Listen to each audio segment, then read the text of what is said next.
Ushbu videoda rus tilidagi aksentlarni yo'qotish bo'yicha top 5 ta texnikani ko'rib chiqamiz. Hammasi juda ham oddiy, lekin katta effekt beradigan mashqlar. Videoni oxirigacha kuzating va diqqat qiling. Ko'rgan mashqlaringizni hammasini amaliyotda, ya'ni praktikada qo'llashni unutmang. Ko'pchilik rus tilida so'zlarni biladi, grammatikani tushunadi, lekin shunday bo'lsa ham so'zlashayotgan paytida o'zbekcha aksent bilan ketib qoladi, ya'ni rus tilidagi aksentlar bilan ketib qoladi. Bu sizni qanaqadir tilingizdagi yoki nutqingizdagi hech qanaqa ayb emas. Bu sizni aybingiz emas, qisqa qilib aytganda. Shunchaki rus tiliga moslashmagan hali og'iz mushaklari. Shu sababdan ham hozir men siz bilan birgalikda o'sha 5 ta texnikani ko'rib chiqamiz va ushbu texnikalarni kundalik hayotingizga qo'shib borganingizdan keyin bemalol aksentlaringizni yo'qotsangiz bo'ladi. Demak, birinchi texnikamiz rus tilidagi aksentlarimizni yo'qotish uchun eng samarali birinchi usulimiz bu tez aytishlar, ya'ni skoroговорки. Ruslar ushbu texnikani aksentlarni yo'qotish uchun juda ham ko'p ishlatishadi. Ruscha gapirganda tilingiz tugilib qolib yoki bo'lmasam o'sha gapirayotganingizda gaplaringiz tutilib qolishi bu sizdagi artikulyatsiya mushaklari yaxshi rivojlanmaganligini evaziga. Bularni rivojlantirishimiz uchun bizlar takror o'sha tez aytishlarni qayta takrorlab turishimiz kerak. Shundagina og'iz mushaklarimiz nima deydi, rus tiliga moslashib boraveradi. Hozir bo'lmasam siz bilan 10 ta tez aytishni ko'rib chiqamiz. Bularni o'zingiz kundalik hayotingizda takrorlab borsangiz ham bo'ladi. Шла Саша по шоссе и сосала сушку. Шла Саша по шоссе и сосала сушку. Шла Саша по шоссе и сосала сушку. Шла Саша по шоссе и сосала сушку. Карл у Клары украл королы, а Клара у Карла украла кларнет. Карл у Клары украл королы, а Клара у Карла украла кларнет. Карл у Клары украл королы, а Клара у Карла украла кларнет. От топота копот пыть, по полю летит. От топота копот пыть, по полю летит. От топота копот пыть, по полю летит. Ехал грека через реку, видит грека в реке рак. Сунул грека руку в реку, рак за руку греку цап. Ехал грека через реку, видит грека в реке рак. Сунул грека руку в реку, рак за руку греку цап. Ехал грека через реку, видит грека в реке рак. Сунул грека руку в реку, рак за руку греку цап. На дворе трава, на траве двора. Не руби дрова, на траве двора.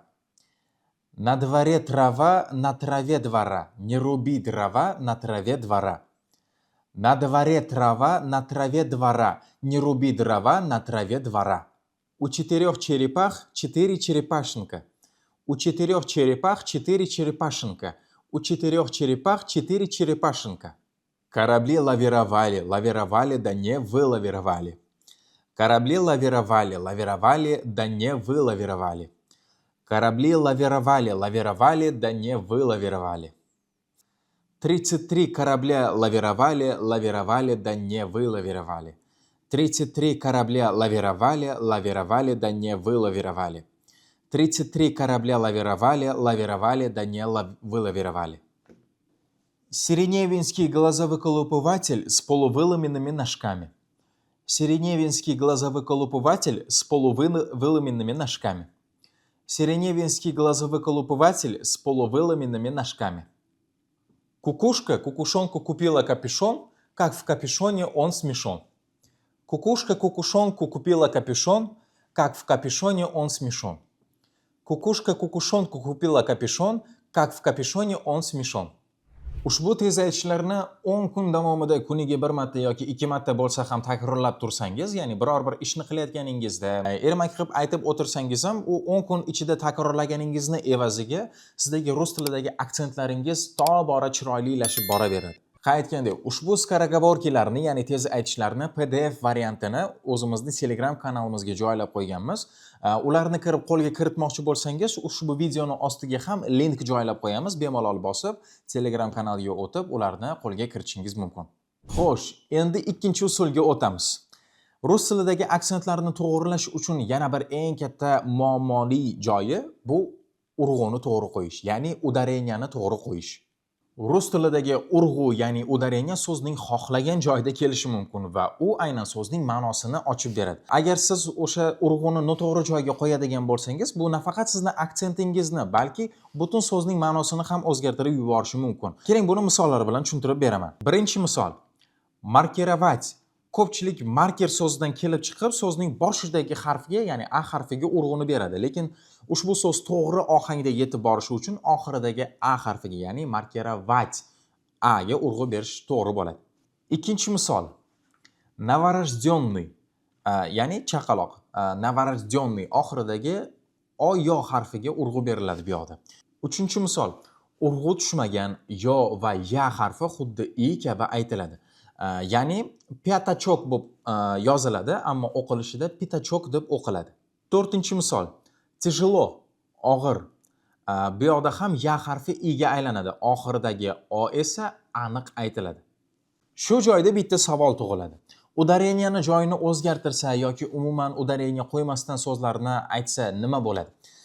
Bu qisqa qilib aytganda juda ham kulgili va xavfli jarayonlarga olib kelib qo'yishi mumkin bizani. Misol uchun передохнуть degan so'z bor, ya'ni dam olish. Передохнуть oxiridagi u ga urg'u berilyapti. Ikkinchi so'zimiz bor. Передохнуть, ya'ni bu yerda o'rtadagi o harfiga urg'u berilyapti va bu qirilib ketish ma'nosini beradi. Ya'ni dam olish va qirilib ketish. Ikkita urg'uni o'zgarishini evaziga so'zlar o'zgarib ketyapti.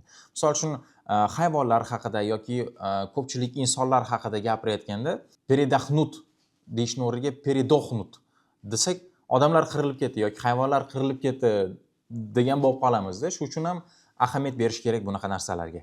Xo'p, endi udareniyani yaxshi tushunib olishingiz uchun keling, o'quvchilarimizga beriladigan bir matnni birgalikda o'qib chiqamiz. Мой Узбекистан. Узбекистан – красивая страна. Это моя родина. Город Ташкент – столица Узбекистана. Ташкент большой и современный. В городе есть парки, музеи и школы. В Узбекистане теплое солнце и голубое небо. Люди добрые и гостеприимные. Моя семья любит Узбекистан. И я тоже люблю свою страну. Shu yerda muhim ma'lumotni sizga aytib ketishim kerak. 2 daqiqadan so'ng videomizni davom ettiramiz. Agar siz rus tilini 0 dan razgovor darajasigacha o'rganmoqchi bo'lsangiz, diqqat qiling. Biz bilan 3 oyda 0 dan razgovor darajasigacha chiqishingiz 100% kafolatlanadi. Bizda haftada 7 kun dars bo'lib o'tadi, ya'ni 3 kun video darsliklar, test, audio lug'atlar orqali grammatikani o'rganasiz va undan tashqari 3 kunida ustoz bilan jonli tarzda razgovor darslari bo'lib o'tadi va yakshanba kuni, ya'ni haftada bir marotaba kreativniy musiqali darslar bonus sifatida qo'shib beriladi. Darslar onlayn bo'lganligi uchun siz o'zingiz xohlagan vaqtingizda va xohlagan joyingizda o'rgansangiz bo'ladi.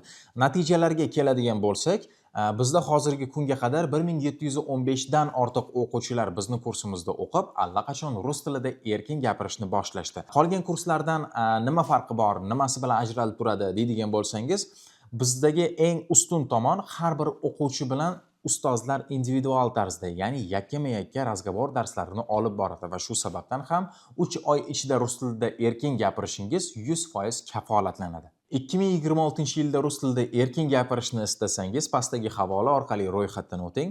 Sotuv menejerlarimiz albatta siz bilan bog'lanishadi. 3-texnika. Video bilan sinxron gapirish, shadowing texnikasi. Bu juda ham kuchli texnika hisoblanadi.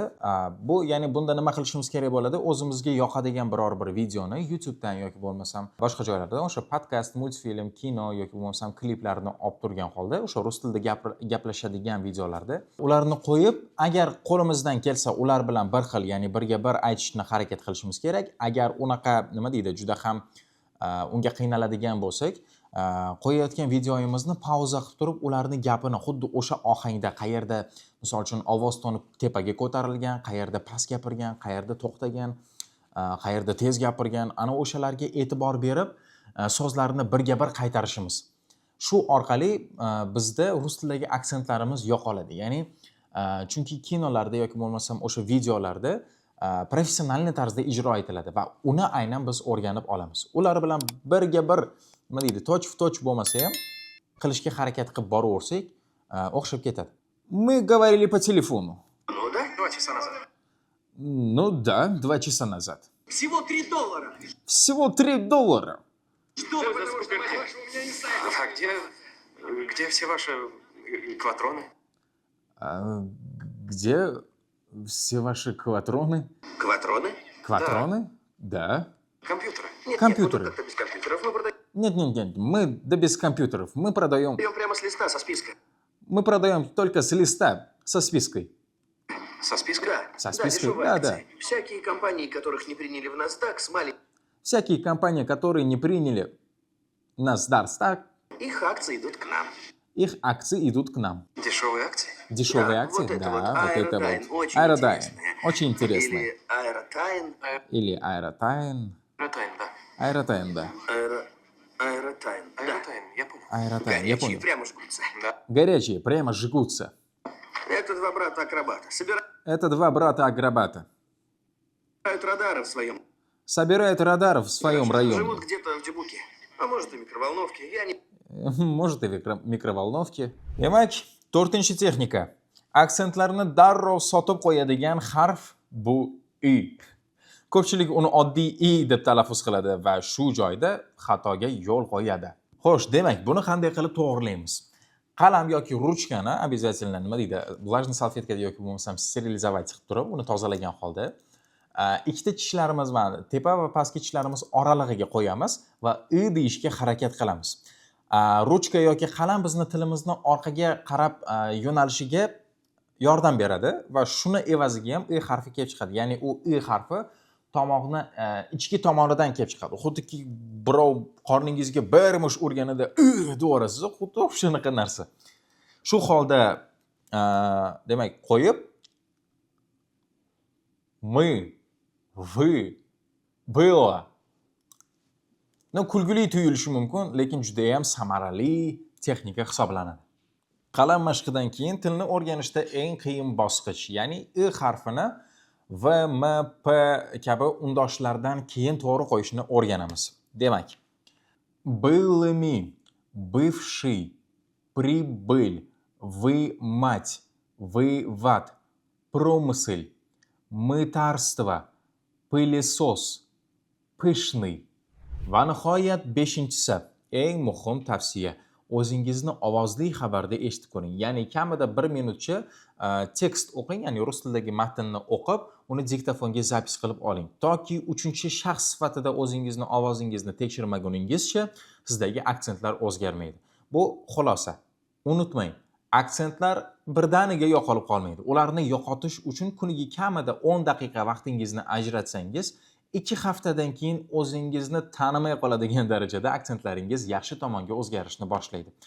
Agar videomiz yoqqan bo'lsa va shunga o'xshash foydali, qiziqarli kontentlarni yoqtirsangiz va ularni o'tkazib yuborishni xohlamasangiz, sahifamizga obuna bo'lib qo'ying va ushbu videoda ko'rsatilgan 5 ta texnikadan qaysi birini siz hozirning o'zida qo'llab ko'rmoqchisiz, o'shani ham izohlarda yozib keting. Albatta, bizga bu narsa qiziq va hammasini o'qib chiqaman. Videodagi tez aytishlarni, barcha o'sha materiallarni har bittasini Telegram kanalimizga joylab qo'yganmiz va Telegram kanalimizning linkini ushbu videoning ostiga joylab qo'ydik.